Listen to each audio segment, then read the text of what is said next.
तीन राज्यों में कांग्रेस को मिली हार के बाद एक सवाल जो काफी सुर्खियां बटोर रहा है वो ये है कि उत्तर भारत में कांग्रेस का सूपड़ा साफ हो चुका है। इसके अलावा इंडिया गठबंधन के नेतृत्व पर सवाल उठ रहा है, तो वहीं दूसरी तरफ सवाल ये भी उठ रहे हैं कि क्या तीन राज्यों में हार से कांग्रेस पीछे हो गई है या 2024 में लोकसभा चुनाव के लिए कांग्रेस ने जोरदार बढ़ोतरी की है। इसे समझने के लिए सबसे पहले तीनों राज्य के वोट शेयरों को समझना होगा।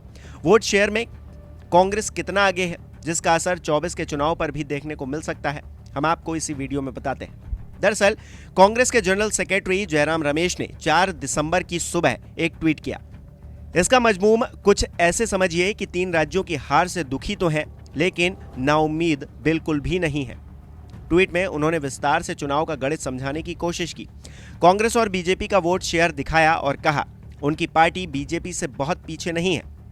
कहा जा रहा है कि ट्वीट के जरिए जयराम शायद उन लोगों को जवाब देने की कोशिश कर रहे हैं जिन्होंने चुनाव नतीजों के बाद ये घोषित कर दिया था कि कांग्रेस अब उत्तर भारत से साफ हो गई है। राजस्थान, मध्य प्रदेश और छत्तीसगढ़ के नतीजे 3 दिसंबर को सामने आए। थोड़ा सा और पीछे चलिए, 2022 की शुरुआत में उत्तर प्रदेश, उत्तराखंड और पंजाब में चुनाव हुए। तीनों राज्यों में से पंजाब एकमात्र कांग्रेस शासित प्रदेश बचा था। यूपी में कांग्रेस का वजूद बहुत पहले से ही लगभग खत्म हो चुका था। चुनाव में उसे 2 सीटें मिली थी और 403 सीटों वाले राज्य में देश की सबसे पुरानी पार्टी को वोट भी केवल 2.3% ही मिला था। इससे पहले 2017 के चुनाव में 6.25% वोट कांग्रेस को मिला था।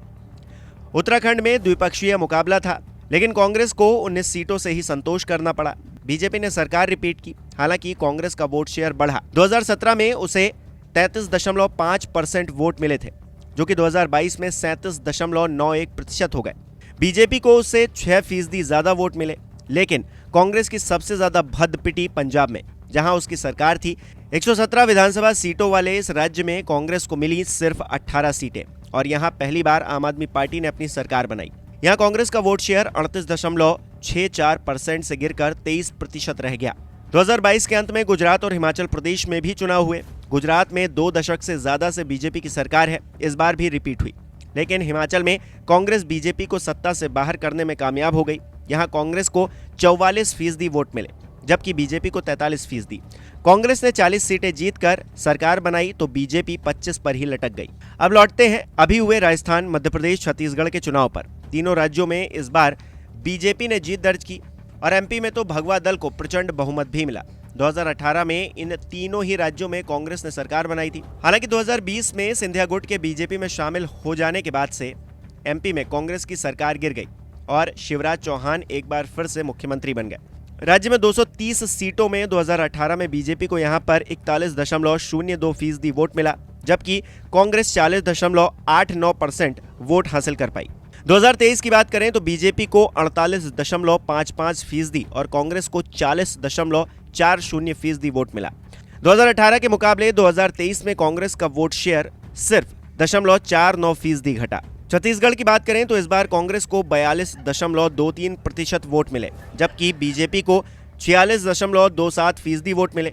2018 में 43.04% वोट और बीजेपी को 32.97% वोट मिले थे। 2018 के मुकाबले 2023 में कांग्रेस का वोट प्रतिशत सिर्फ 4.04% घटा, जबकि बीजेपी का वोट शेयर 14% तक बढ़ गया। इस बार कांग्रेस को राजस्थान में 39.53% वोट मिला है। बीजेपी को 41.69% वोट मिला है। 2018 में कांग्रेस को 39.3% वोट मिले थे, जबकि 2023 में कांग्रेस ने 0.23% वोट हासिल किए। वहीं जयराम रमेश के ट्वीट को देखें तो उन्होंने अपने ट्वीट में लिखा, ये सच है कि छत्तीसगढ़, मध्य प्रदेश और राजस्थान में भारतीय राष्ट्रीय कांग्रेस का प्रदर्शन निराशाजनक रहा है। नतीजे हमारी उम्मीदों के मुताबिक नहीं आए हैं, लेकिन वोट शेयर के मामले में कांग्रेस भाजपा से ज्यादा दूर नहीं है। दरअसल इस अंतर को मिटाया जा सकता है। ये आंकड़े वापसी के लिए आशा और उम्मीद जगाते हैं। Chhattisgarh BJP 46.3%, Congress 42.2%। Madhya Pradesh BJP 48.6%, Congress 40.4%। Rajasthan BJP 41.7%, Congress 39.5%। जुड़ेगा भारत, जीतेगा इंडिया। वहीं जयराम के अलावा कांग्रेस नेता सुप्रिया श्रीनेत का कहना था कि हमें 4 राज्यों में बीजेपी से 10 लाख ज्यादा वोट मिले हैं। 40% वोटरों ने अपना विश्वास हम में जताया है। आगे 2024 की निर्णायक लड़ाई है और वो हम जरूर जीतेंगे। वोट प्रतिशत को देखते हुए ही जयराम रमेश और अन्य कांग्रेस नेता कह रहे हैं कि ये कहना गलत नहीं होगा कि कांग्रेस को सीधे तौर पर जनता ने खारिज कर दिया। हालांकि भले ही कांग्रेस की ओर से ये आंकड़े दिखाकर जीत के दावे किए जा रहे हैं, लेकिन इन राज्यों में मिली हार के बाद 2024 लोकसभा चुनाव में कांग्रेस के लिए जीत की राहें बेहद मुश्किल नजर आ रही हैं।